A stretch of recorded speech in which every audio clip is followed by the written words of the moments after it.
Reka dukurikirane rino jambo tugiye gushikirizwa na nyakubahwa Tracis Manirakiza. Bavukanyi muryango ukomoka kuri Habonimana Priscille ariwe mama wacu. Tugire Kristu. Tracis Hope Ministry TV ni umuryango washinzwe ugamije gufasha abakene, imfubyi n'abapfakazi batagira kirengera, abana baba mwibarabara, abasangwa butaka, abarwariye mu bitaro ndetse n'imfungwa. Nawe nimba hari umusanzu wifuza gutanga, duhamagare cyangwa twandikire kuri izo nimero ziri kuri screen.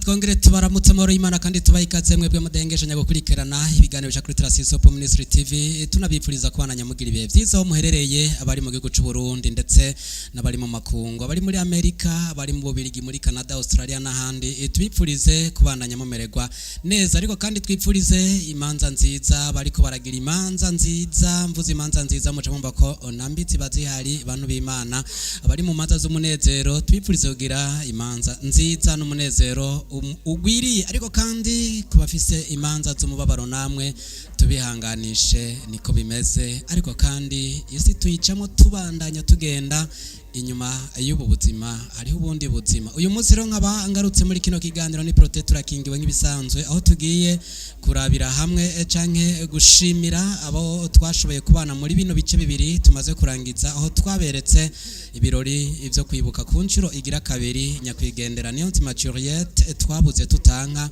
aho twabibukije ko ari umuvukanyi wa Tracis Manirakiza, muzi ko ari nawe asanzwe ahagarariye Tracis Hope Ministry haba mu gihugu cy'u Burundi ndetse no hanze y'igihugu. Yitavye Imana rero akaba ari umuvukanyi wiwe. Muri kino kiganiro turaza kugaruka ku ijambo ryashikirijwe n'umuvukanyi wa nyakwigendera, uyu nawe si uwundi n'umushinga ntahe Tracis Manirakiza, nubwo atari muri kino gihugu cy'u Burundi ariko ahari hose yarifatikanije natwe. Tugiye kubashikiriza ijambo nyamukuru yashikirije abari bitavye bino birori ivyo kwibuka ku nshuro ya kabiri umuhisi nyakwigendera Niyonzima Juliette. Mubane natwe rero kugira ngo duce dukurikirana ijambo ry'umushinga ntahe Tracis Manirakiza yashikirije muri bino birori vyo kwibuka ku nshuro ya kabiri umuhisi twabuze tutanga. Reka dukurikirane rino jambo tugiye gushikirizwa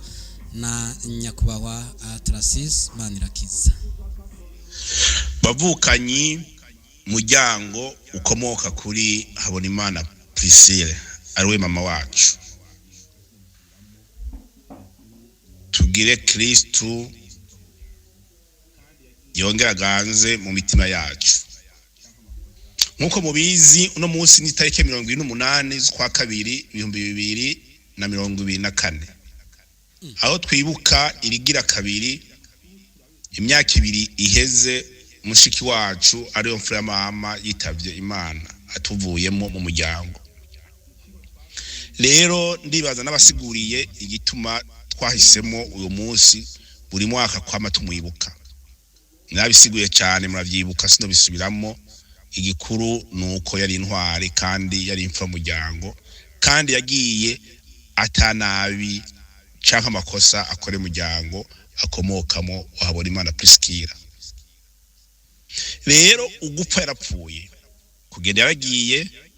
Igikuru turabe tuti mbe yadusigiye iki, mbe nikihe icigwa twakuye mu rufu rwiwe, icigwa twakuye mu rugendo rwiwe nikihe. Rero iyo umuntu apfuye imisi yose asiga icigwa mu basigaye, kuko kanatsinda twese tuzopfa. Muca mumvira muti none ico cigwa ni giki? Muribuka Yesu ari ku musaraba ataracikana, yarunamye arunamuka araheza abona ba bantu bose yagaburira, yavura, bya bitangaza byose yakora ba bantu.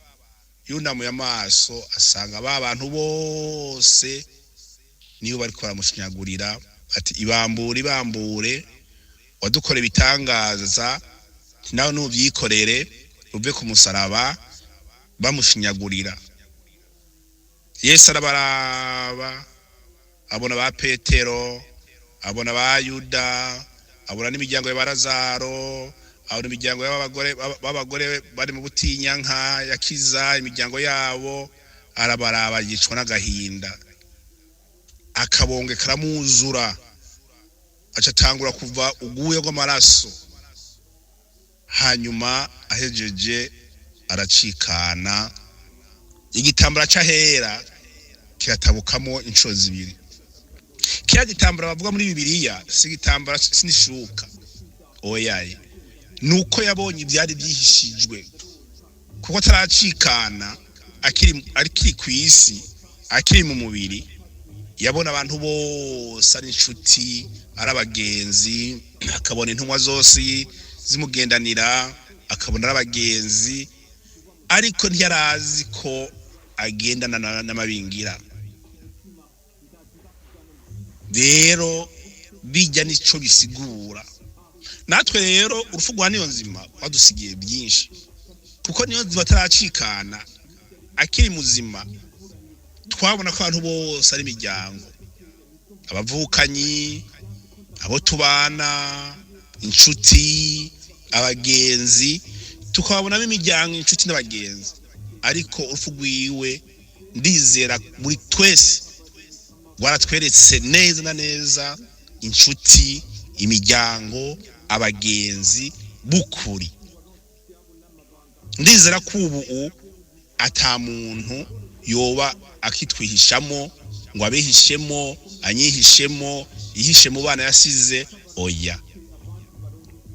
Rero kuba yaragiye ni byiza, nuko Imana biteguye, cyane cyane ko kumbure iyo umuntu agiye ari igihe Imana imboti we n'urengane. Aha hantu hariho ibintu byinshi abantu batabona, umuryango utabona, abana bapusikiye batabona, ababazungurutse. Uwo muryango ntubona abantu bagenda n'abaribo. Reka nkuremo uyu muntu kugira ngo igitambara gikingiriye ubwo bugenge bw'abantu kiveho. Rero niyo ko yagiye, ndizera neza duhereye kuri mama, ndazi ko umumama ataho bakimuhenda ngo amujyajyane amwigiye ko injyajya. Ndazi ko uno munsi mama yaraciye ubwenge.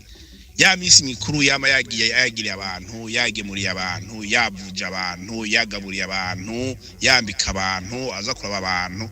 Ndizera ubuko yaciye ubwenge kubera urupfu rw'umukobwa wiwe. Sinizera ko watabonye ku rupfu rw'umukobwa wiwe ko bahigaruka kugira bya bindi mama yagira kera. Twese nk'abana twarabonye abantu, turabona imiryango, turabona abagenzi.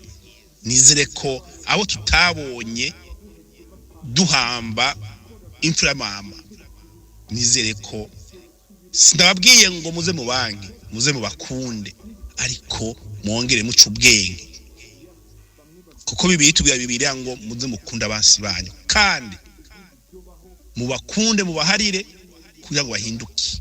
Ni byiza rero ntimuze mukore nk'ivyo bo babakoreye cyangwa badukoreye, muze mubakunde kugira ngo bahinduke, ariko bitabujije ko tuca ubwenge. Rero nta majambo menshi novuga, igikuru wagiye ariko yadusigiye icigwa. Ubu hamuya wa Prisikira ntawo bakigaruka kuduhenda ngo twihishemo. Abo twabonye, inshuti twazibonye, imiryango twayibonye, abagenzi twabonye, ariko ndasubiyemo sindababwiye ngo muryango wa Prisikira mugende mugira inzigo ikazikira muyihore canke ngo mugire ibyo bari babakoreye. Umuntu nabura umuntu uramugera ko, umuntu nagwara uramugera ko, umuntu nagira ikibazo uramugera ko, umuntu nagusaba ubufasha uzumufashe ni hazohinduka, kuko ari umufasha aziko hari ijya guteranya, uzoba uri kwamuhindura, kuko ijya zoba ari inkota umucubise ku mutima.